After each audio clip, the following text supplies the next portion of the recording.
नमस्कार दोस्तों। चाइना दुनिया के सामने खुद को भारत का सबसे समझदार पड़ोसी और दोस्त बताने की कोशिश करता है, लेकिन हकीकत इससे बिल्कुल उलट है। असलियत में चीन भारतीय नागरिकों के साथ वही सुलूक कर रहा है जो पाकिस्तानी आतंकियों के साथ करता है।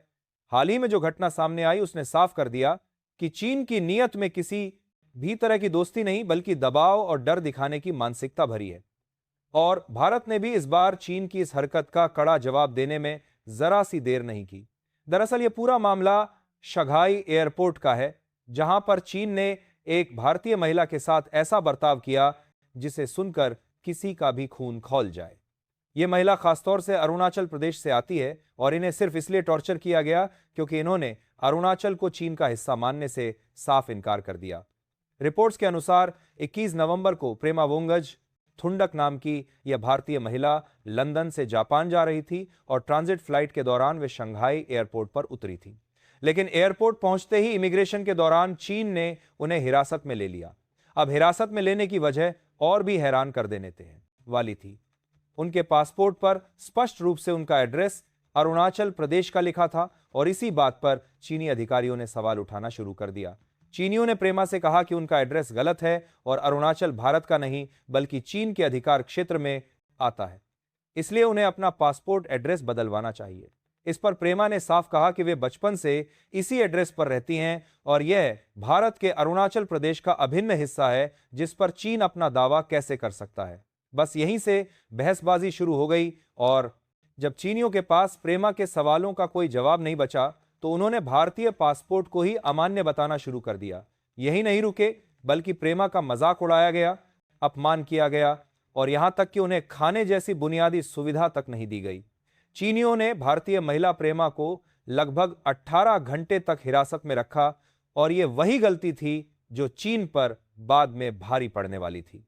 दोस्तों, बहुत बड़ी डेवलपमेंट है, तो इस वीडियो में पूरा समझते हैं, लेकिन उससे पहले इस वीडियो को लाइक करके चैनल को सब्सक्राइब जरूर कर लीजिए। भारत सरकार को जैसे ही यह पूरी घटना पता चली तो दिल्ली से लेकर बीजिंग तक माहौल अचानक गर्म हो गया। विदेश मंत्रालय ने एक पल की भी देरी नहीं की और उसी दिन यानी 21 नवंबर को चीनी अधिकारियों के सामने कड़ा विरोध दर्ज कराया। भारत ने साफ शब्दों में कहा कि यह व्यवहार पूरी तरह अस्वीकार्य है और चीन को यह समझना चाहिए कि अरुणाचल प्रदेश भारत का हिस्सा था और रहेगा। चीन चाहे जितनी भी चालें चले, भारत अपने नागरिकों की सुरक्षा और सम्मान के साथ समझौता नहीं करेगा।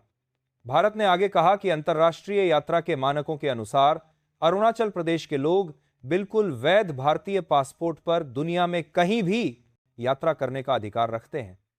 यह अधिकार चीन ना तो बदल सकता है और ना ही इसे रोक सकता है।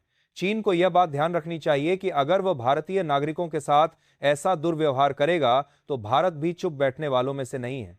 भारत ने दो टूक कही है, यह साथ भी शोर से दुर्व्यवहार करेगा। यह भारत ने दो टूक कही है दिया कि अगर आगे भी इस तरह की हरकतें होती रहीं तो इसका जवाब सिर्फ कागज में नहीं बल्कि जमीन पर भी दिया जाएगा।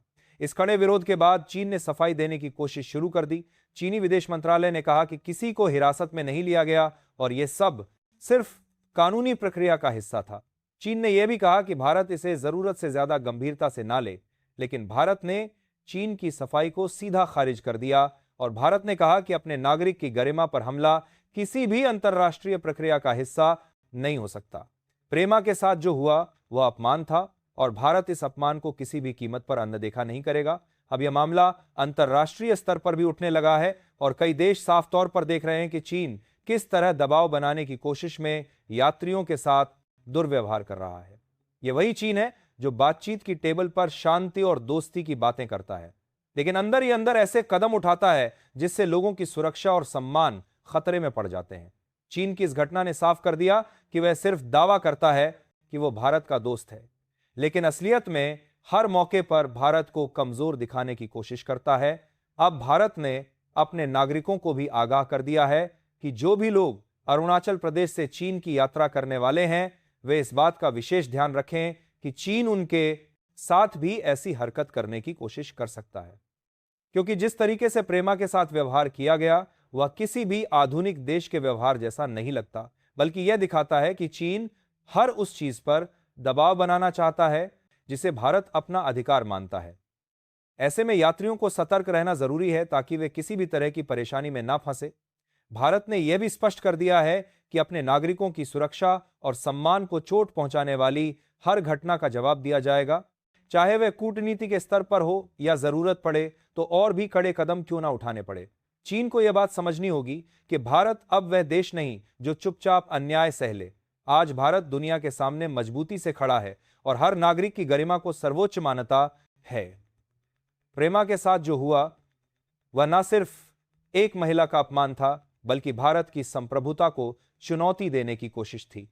हालांकि चीन भारत के खिलाफ सिर्फ एयरपोर्ट पर ही नहीं बल्कि जमीन पर भी हर मोर्चे पर दबाव बनाने की कोशिश करता है। कभी वह अरुणाचल कुदार पर आपका प्रदेश में अपने सैनिक भेजकर भारत की सीमा पर तनाव खड़ा कर देता है, तो कभी लद्दाख में पेट्रोलिंग पॉइंट पर रोक लगाने की कोशिश करता है।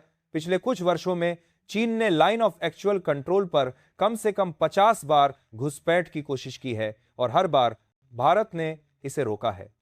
यह साफ दिखाता है कि चीन बातचीत में दोस्ती की बात करता है, लेकिन जमीन पर उकसाने वाला रवैया अपनाता रहता है। लेकिन भारत भी अब पुराना भारत नहीं रहा। आज भारत अपने इंफ्रास्ट्रक्चर को इतनी तेजी से मजबूत कर रहा है कि चीन की साजिशें खुद ही ध्वस्त हो जाती हैं। अरुणाचल में भारत ने पिछले 3 सालों में 48 नई सड़कें बनाई हैं और बॉर्डर इलाकों में भारतीय सेना की तैनाती लगभग 20% बढ़ाई गई है।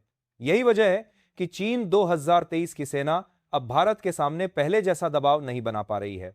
भारत के एयरबेस भी तेज गति से अपग्रेड किए जा रहे हैं, जिससे चीन जान चुका है कि भारत अब हर हाल में जवाब देने के लिए तैयार है। चीन भारत को घेरने के लिए समुद्री रास्तों पर भी गेम खेल रहा है। हिंद महासागर में वह अपने युद्धपोत भेजकर भारत को डराने की कोशिश करता है और श्रीलंका से लेकर म्यांमार तक देशों को अपने कर्ज के जाल में फंसाने की रणनीति अपनाता है। लेकिन भारत ने भी इसका जवाब एक्ट ईस्ट पॉलिसी और हिंद महासागर में मजबूत नौसेना तैनाती से दिया है। आज भारतीय नौसेना हर समय करीब 40 से ज्यादा युद्धपोत सक्रिय रखती है और लगातार क्षेत्र की निगरानी करती है। चीन की चालें इसीलिए नाकाम हो रही हैं क्योंकि भारत का समुद्री दायरा अब पहले से ज्यादा सुरक्षित और मजबूत हो चुका है। इसी तरह टेक्नोलॉजी के क्षेत्र में भी चीन ने भारत को पीछे दिखाने की कोशिश की, लेकिन भारत ने उसे भी मात दे दी। चीन सोचता था कि भारत उसकी कंपनियों पर निर्भर है, लेकिन भारत ने 200 से ज्यादा चीनी ऐप्स को बैन कर दिया और अपने घरेलू टेक सेक्टर को तेजी से बढ़ाया। आज भारत की मोबाइल मैन्युफैक्चरिंग पॉलिसी के कारण भारत चीन से बाहर निकलकर दुनिया की दूसरी सबसे बड़ी मोबाइल बनाने वाली अर्थव्यवस्था बनता है चुका है।